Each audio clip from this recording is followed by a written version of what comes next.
Que tirer de l'entente historique entre les communautés autochtones de la région et Agnico Eagle?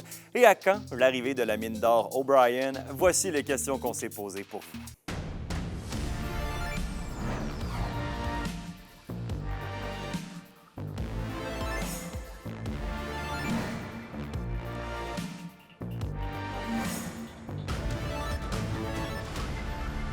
Bonjour tout le monde et voici vos informations régionales. On débute à Val-d'Or alors que la minière Agnico Eagle a officialisé une entente d'échange et d'opportunités avec les communautés autochtones de Lac-Simon et de Kitchissakik pour sa mine à Casaba-Ouest. Une entente historique, comme nous le rapporte Zachary Desrosiers.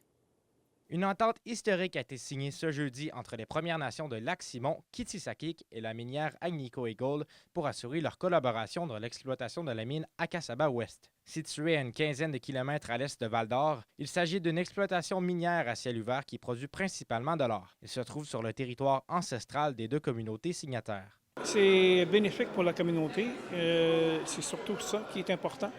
Mais aussi une démonstration que, oui, les Premières Nations peuvent collaborer et participer à tout le développement socio-économique de la région, de leur région, et notamment aussi au Lac-Simon avec la communauté de Kitchissakik, qui est aussi co-signataire de cette entente avec Agnico Eagle. L'entente permettra la mise en place de comités conjoints pour traiter l'ensemble des enjeux liés à l'emploi, la formation, l'environnement et les retombées économiques. Ce qu'on a défini, c'est qu'on va mettre en place des comités de mise en œuvre qui vont comprendre des membres de la communauté puis des membres de l'Agnico Eagle. Puis, on va traiter des éléments d'emploi, de formation, environnement et des opportunités d'affaires aussi alentour du projet. Ça va créer plusieurs choses, à mon avis. C'est ce qu'on souhaitait, le développement économique, le développement social, la protection de l'environnement autour de la mine. On veut avoir notre mot à dire, puis on va avoir notre mot à dire justement sur ces avancées-là.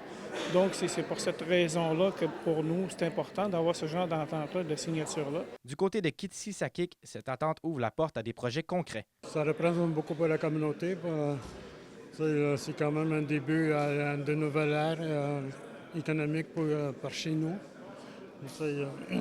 Avec ces fonds-là, on va regarder quelles seront les possibilités de la dépenser. Dans la communauté de Lac-Simon, l'une des priorités majeures est le logement. On veut investir dans le logement. Il y a un manque criant de logement pour la communauté de Lac-Simon. Donc, c'est un des projets que nous allons investir et dans d'autres aussi. Il s'agit d'une troisième entente du genre pour Agnico Eagle en Abitibi qui souhaite poursuivre ce modèle de partenariat avec les Premières Nations. Zachary Desrosiers, RNC Nouvelles, Val-d'Or. Et on reste dans le domaine minier. Le projet de la mine d'or O'Brien, situé sur la faille de Cadillac à Rouyn-Noranda, serait viable d'après l'entreprise en charge du projet Ressources minières Radisson. Et William, on y évalue qu'il y a quand même pas mal d'or à aller y extraire, là. Et c'est pas moins de 3 à 4 millions d'onces d'or qui seraient sous la terre de la portion est de la propriété, d'après la première étude économique sur le projet. Bien qu'on est encore au stade d'exploration, Radisson est bien satisfaite d'avoir pu prouver sa viabilité. Situé dans le secteur Pressac, comme les mines La Ronde et Doyon-Westwood, le site O'Brien a accueilli une mine entre 1926 et 1957 et a produit plus de 600 000 onces d'or. Un des points forts du site, d'après l'entreprise, c'est que la majorité des ressources se trouvent relativement près de la surface. Voici le chef de la direction financière chez Ressources minières Radisson. Le secteur des ressources courantes se situe juste à l'est de l'ancienne mine O'Brien. C'est le secteur visé par l'étude économique préliminaire qu'on a publiée récemment. Et c'est le secteur sur lequel on concentre nos activités d'exploration principalement. Effectivement, les ressources sont situées majoritairement entre la surface et 650 mètres de profondeur. Et bon, William, tu l'as déjà mentionné, il y a déjà pas mal de mines d'or qui opèrent dans le même secteur. Oui, absolument, Alexandre. Et pour l'instant, l'objectif est de profiter de cette proximité avec notamment la mine Doyon d'IAMGOLD. Même si rien n'est encore officialisé, les minerais du projet d'O'Brien devraient être traités par la mine Doyon. La mine O'Brien serait entièrement souterraine et on prévoit pouvoir exploiter le site pendant plusieurs années. À nouveau, Hubert Parent-Bouchard. On a déjà une vie de mine estimée à 11 ans. On veut continuer d'étendre et de démontrer le potentiel du projet. En parallèle à ça, avec la viabilité économique qui a été démontrée en fonction de la ressource actuelle, On va poursuivre les études de collecte de données environnementales en vue de l'obtention des permis pour éventuellement y avoir une mine sur le projet. Il va y avoir plusieurs, justement, études d'optimisation, d'ingénierie qui vont être complétées également pour optimiser le plan de développement. Ressources minières Addison estime qu'il faudra encore au moins 3 à 4 ans avant que des travaux de construction puissent débuter sur le site. Eh bien, on a hâte de voir ça. Merci beaucoup, William. Au plaisir. Et au judiciaire maintenant, c'est ce matin, du côté du Palais de justice de Rouyn-Noranda, que l'ex-professeur de l'UQAT, René Wamkiw, comparaissait. Il avait été arrêté en décembre dernier pour fraude, commission secrète et extorsion. Olivier Morin nous résume la situation.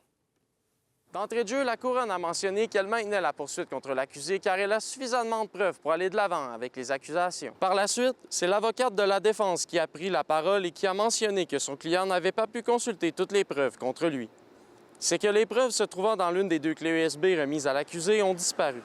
Et à l'heure actuelle, il est en attente de recevoir une nouvelle clé contenant la partie des preuves. La défense a donc demandé la tenue d'un procès concernant le dossier de René Wamkiw, dont la durée est estimée entre 5 et 7 jours. Rappelons que les faits reprochés à l'ancienne enseignante titulaire en génie civil se sont déroulés sur une période de 7 ans, soit de 2010 à 2017. Au cours de cette période, il aurait dérobé plus de 30 000 $ qui étaient destinés à être attribués sous forme de bourse à des étudiants internationaux à la maîtrise et au doctorat qu'il supervisait. Pour mettre la main sur cette somme, René Wamkiw utilisait plusieurs stratagèmes qui demeurent inconnus à ce jour. Ce qu'on sait, c'est qu'il faisait pression sur des étudiants pour obtenir des montants qu'il utilisait à des fins personnelles. Selon ce que la presse avait avancé en décembre dernier, au moment de son arrestation par l'unité permanente anticorruption, l'accusé aurait menti à des étudiants concernant les montants qui leur seraient octroyés. Il aurait également menti au ministère de l'Immigration sur les montants des bourses accordées aux étudiants. Ces gestes avaient d'ailleurs mené au congédiement de René Wamkiw par l'université en 2018. Le dossier sera de retour devant le juge le 2 septembre prochain. Et d'ici là, l'accusé demeure en liberté en attendant la suite des procédures. Olivier Morin, RNC Nouvelles, Rouyn-Noranda. Et c'est ce soir que commence la 3e édition du Grand Rassemblement acoustique en Abitibi-Témiscamingue. Et pour ouvrir le bal, il y aura une présentation gratuite de 2 artistes locaux, Matthew Murray et Elliott P. Ça va se passer du côté de Rouyn-Noranda sur la scène du quartier-centre, sur la rue piétonne dès 19h30. Et la soirée va se poursuivre à 21h avec d'autres prestations musicales à la salle Kingsman dans le Vieux-Noranda.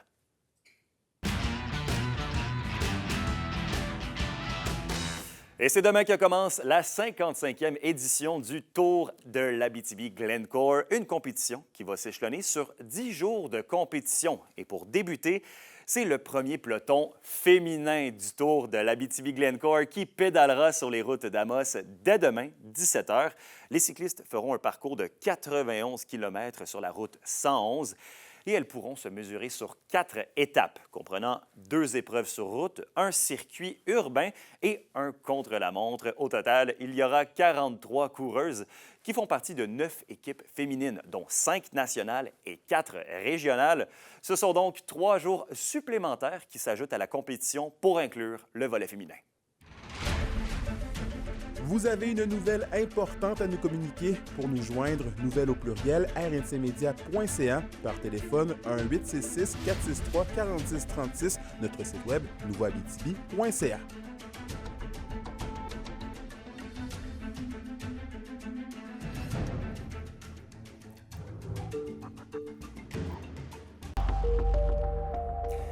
Et à la météo maintenant, pour ce soir et cette nuit, on attend quelques petites averses tôt ce soir. Et ce sera partiellement nuageux par la suite, mais l'humidité devrait cependant générer d'importantes nappes de brouillard au courant de la nuit, minimum de 13. Mais tout ça va se dissiper vendredi et c'est une belle journée qui nous attend avec du soleil et un gros maximum de 29 sur l'ensemble du territoire. Et voilà, c'était vos informations régionales. Merci encore une fois d'avoir été des nôtres. Nous, on se dit à demain pour la suite des choses. Au revoir.